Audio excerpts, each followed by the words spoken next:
नमस्कार, डॉक्टर प्रतिभा चौहान। प्यारे विद्यार्थियों, आज मैं आपके लिए लेकर आई हूँ द्वितीय युग पर आधारित प्रश्न उत्तर और उनका समाधान। मैं आपको अपने व्याख्यान में द्वितीय युग की विशेषताओं, इसकी पृष्ठभूमि के बारे में आपको बता चुकी हूँ और अब हम इसको लेकर परीक्षा के मद्देनजर कौन कौन से प्रश्न बनते हैं और उनके क्या क्या समाधान हो सकते हैं उसके बारे में आज हम विचार करेंगे। तो सबसे पहला प्रश्न द्वितीय युग को लेकर बनता है कि द्वितीय युग का महत्व स्पष्ट कीजिए। द्वितीय युग कौन से हिंदी साहित्य के किस युग के अंतर्गत आता है, इसका महत्व स्पष्ट कीजिए और इसके प्रमुख कवि कौन कौन से हैं। तो इसमें आप विद्यार्थी लिखेंगे, इसके उत्तर में लिखेंगे कि जब हम हिंदी साहित्य के इतिहास लेखन की बात करते हैं तो हिंदी साहित्य के आधुनिक काल की पद्य काव्य धारा के अंतर्गत द्वितीय युग आता है। जब हमारा आधुनिक काल आरंभ हुआ तो 1850 से 1900 तक का समय हमारा भारतीय हिंदू युग या पुनर्जागरण काल रहा और उसके बाद 1900 से लेकर 1920 तक का समय द्वितीय युग के नाम से जाना जाता है। इस युग का हिंदी साहित्य के लिए बहुत महत्वपूर्ण है। ये युग, इस युग का सबसे बड़ा महत्वपूर्ण योगदान यह है कि जो खड़ी बोली भारतीय हिंदू युग में लेखन का केंद्र बनी, जिसमें काव्य रचनाएं हुई, गद्य लेखन हुआ, उसी खड़ी बोली को द्वितीय युग में मानक रूप प्रदान किया गया, व्याकरण सम्मत बनाया गया और इसके लिए महत्वपूर्ण योगदान रहा महावीर प्रसाद द्विवेदी का और उनकी पत्रिका सरस्वती का। महावीर प्रसाद द्विवेदी सरस्वती पत्रिका का संपादन करते थे और उसके लिए विभिन्न लेखकों से, नए नए लेखकों, कवियों से काव्य रचनाएं आमंत्रित करते और फिर उनको अपने हाथों से व्याकरण सम्मत करते और फिर उनको प्रकाशन के लिए सरस्वती पत्रिका में भेजते। तो सबसे बड़ा योगदान इसका क्या है? खड़ी बोली को हिंदी भाषा के रूप में मानक रूप प्रदान करने के लिए। उसके बाद जब हम द्वितीय युग की बात करते हैं, द्वितीय युग के कहते हैं कि द्वितीय युग की का मतलब अहम वो क्या है, इसका महत्व क्या है, तो उसमें सबसे इस युग के कवियों ने अपनी जो लेखनी चलाई, लेखनी का केंद्र बिंदु रखा, वो देश भावना के साथ साथ सामाजिक चेतना पर उन्होंने अपनी लेखनी चलाई, जिसमें उन्होंने सती प्रथा, बाल विवाह और इन सब जो सामाजिक बुराइयां थी उनका विरोध किया और शिक्षा और नैतिक मूल्यों का बढ़ावा देने के लिए उन्होंने लेखनी चलाई। क्यों? क्योंकि इन कवियों का मुख्य देश समाज सुधार के साथ साथ देश को परतंत्रता की बेड़ियों से मुक्त कराना था। ये चाहते, इनका मतलब उद्देश्य था कि सोया हुआ भारतीय समाज, जो भारतीय देश है, उसकी सुसुप्त आत्मा जागृत हो जाए और परतंत्रता की बेड़ियां काटने के लिए देश संघर्ष करे। तो ये द्वितीय युग की सबसे महत्वपूर्ण बात है। उसके बाद द्वितीय युग के महत्व में अगली बात आती है कि इन कवियों ने खड़ी बोली हिंदी भाषा के अंदर बहुत सारा अनुवाद किया। विभिन्न भाषाओं से उन्होंने बंगला, मराठी और अंग्रेजी, इन भाषाओं से उन्होंने साहित्य का हिंदी भाषा में अनुवाद किया।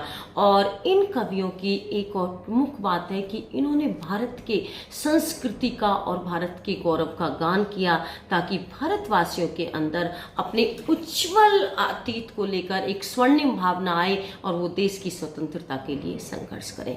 तो प्यारे विद्यार्थियों, इस तरह से मैंने आपको द्वितीय युग की विशेषताओं से परिचित कराया और आप भी इन्हें बिंदुवार अपने उत्तर में लिखेंगे। उसके बाद आप हेडिंग डालेंगे अगला कि द्वितीय युग के प्रमुख कवि। द्वितीय युग के प्रमुख कवियों में सबसे पहले आते हैं महावीर प्रसाद द्विवेदी, जिनके नाम से इस युग का नाम पड़ा। उन्होंने सरस्वती पत्रिका का संपादन किया और उनकी प्रमुख रचनाओं में काव्य मंजूषी और सुमन है। उसके बाद हमारे मैथिली शरण गुप्त जी हैं, जिनको राष्ट्रकवि की संज्ञा दी गई, और साकेत, उर्मिला, भारत भारती की प्रमुख रचनाएं हैं और इन्होंने भारत माता का गौरव गान किया और देशवासियों को राष्ट्र भावना से ओतप्रोत किया।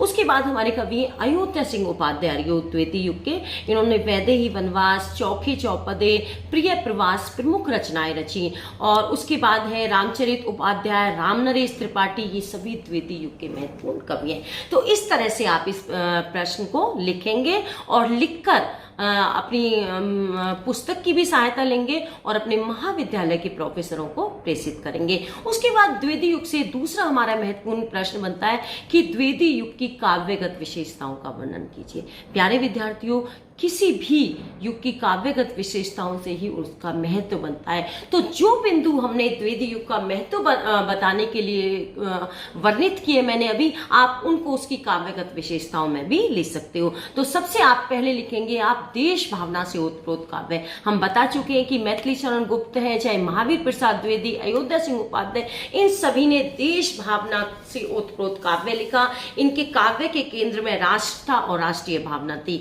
और द्विवेदी युग की ही ये पंक्तियां हैं जो आज भी देश भावना के लिए गाई जाती हैं। जिसको न निज गौरव न निज देश का अभिमान है, वह नर नहीं पशु निरा मृतक समान है। ये द्विवेदी युग का ही योगदान हमारे लिए है। उसके बाद दूसरी विशेषता आती है इनकी सुधारवादी दृष्टिकोण के उद्देश्य से रचा काव्य। इन्होंने समाज सुधार के लिए काव्य रचनाएं रची। तीसरी विशेषता में हम लिखेंगे कि इतिवृत्तात्मकता इस युग की एक अहम विशेषता रही है। इतिवृत्तात्मकता इन कवियों का उद्देश्य था नैतिक मूल्यों से भरपूर काव्य लिखना, और जिसके लिए इन्होंने वृत्तांत, इतिवृत्तात्मकता और वृत्तांत वर्णन को अपने काव्य का माध्यम बनाया। फिर हम इसकी अगली काव्यगत विशेषताओं में प्यारे विद्यार्थियों आप लिखेंगे, क्या लिखेंगे आप कि काव्य के विविध रूपों का वर्णन। इस युग के कवियों ने मुक्तक भी लिखे और प्रबंध काव्य भी लिखे, लेकिन प्रबंध काव्य के रूप में इन्होंने बहुत अधिक सफलता पाई, जिनमें प्रिय प्रवास है, उर्मिला है, साकेत है, पंचवटी है, रामचरित, चिंतामणि इस युग के प्रमुख प्रबंध काव्य हैं। तो इस तरह से आप इस युग की सभी काव्यगत विशेषताओं को बिंदुवार लिखते जाएंगे और इस तरह से हमारे द्विवेदी युग के सभी प्रश्न हल हो जाते हैं। और इसी की विशेषताओं में से हमारा एक और प्रश्न निकलता है कि द्विवेदी युग के कवियों की समाज सुधार भावना का वर्णन कीजिए, और आप इसको अच्छे तरीके से कर लेंगे। अब हम आते हैं इसके छोटे प्रश्नों पे। छोटे प्रश्नों में आप लिखेंगे कि सरस्वती पत्रिका का संपादन किसने किया? महावीर प्रसाद द्विवेदी ने। जो मैंने समझाया उन्हीं में से आप छोटे प्रश्नों के उत्तर लिख सकते हैं। द्विवेदी युग के प्रमुख कवि कौन कौन से हैं? या फिर प्रश्न आ सकता है कि मैथिली शरण गुप्त की 2 प्रमुख रचनाओं के नाम लिखिए, साकेत, भारत भारती। ठीक है, या आ सकता है अयोध्या सिंह उपाध्याय हरिऔध की 2 प्रमुख रचनाओं के नाम लिखिए, वैदेही वनवास, चौखे चौपदे।